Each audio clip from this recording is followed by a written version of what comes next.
አትወስን አይባልም። ስልጣን ከተሰጠ ትወስናለህ፣ ትጠየቃለህ።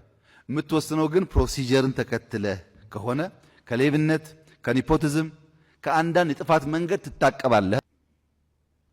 በዲሞክራሲ ውስጥ ሚዛናዊ የሆነ ውድድርና ትብብር ባለበት ስርዓት ውስጥ ማንም ሰው ብልጽግናን ለማረጋገጥ ቢናደድ፣ ቢበሳጭ፣ ቢቆጣ፣ ቢናገር በተቋማዊ ስርዓት ውስጥ የሚናገረው ለብልጽግና ቆረቆራለሁ ብሎ ከብልጽግና አሰራር ውጭ ከተጫወተ ለብልጽግና አልቆመም። ቬስትድ ኢንትረስት አለው ማለት ነው። ብልጽግናን እየወጋህ ለብልጽግና ቆምክ ማለት አትችልም።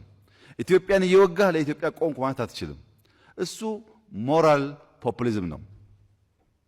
ፕሮሰሱ ብልጽግናን ማጠናከር፣ ፕሮሰሱ ኢትዮጵያን ማጠናከር፣ ፕሮሰሱ ወደፊት መጓዝ ከሆነ ምንም መሿኮት አያስፈልግም። ተቋም ተከትሎ ብቻ ማረቅ ነው ችግር።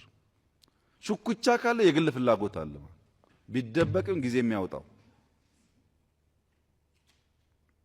ሜተዱ፣ ሜጀርመንቱ፣ ቤዙ ተቋማዊ ሆኖ ትረስትን የሚገነባ ሰላማዊ የሆነ የማይከፋፍል ለግዙፉ ሐሳብ የቆመ ከሆነ እሱ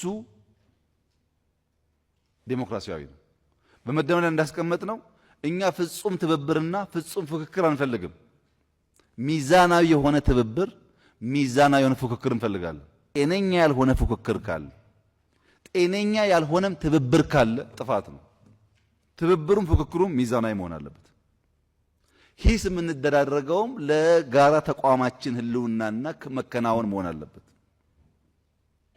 ከዚያ ባሻገር በሚሆንበት ሰዓት ፖለቲካል ማርኬት ፕሌሱ የፖለቲካል ላንድስኬፑን እያበላሸው ነው ማለት ነው።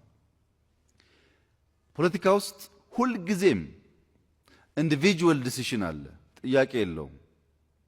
ነገር ግን ኢንስቲቱሽናል ፕሮሲጀር ከሌለ ጥፋት ነው። የኛን የሚያስፈራው ነገር ኢንዲቪጁዋል የለም። አንድ ሰው የክልል ፕሬዝዳንት ከሆነ ክልል ነው ራሱ ሰውየው፣ ተቋም የለም። ሚኒስቴር ከሆነ ራሱ ሚኒስትሪውን በሙሉ በእጁ ያዘ ሰው ነው። ፖሊሲ ኢንዲቪጁዋል ዲሲሽን ኢንስቲቱሽናል ፕሮሲጀር ካልያዘው ደግሞ ለግለሰቦችና ለግሩፖች ጥቅም መዋሉ አይቀርም።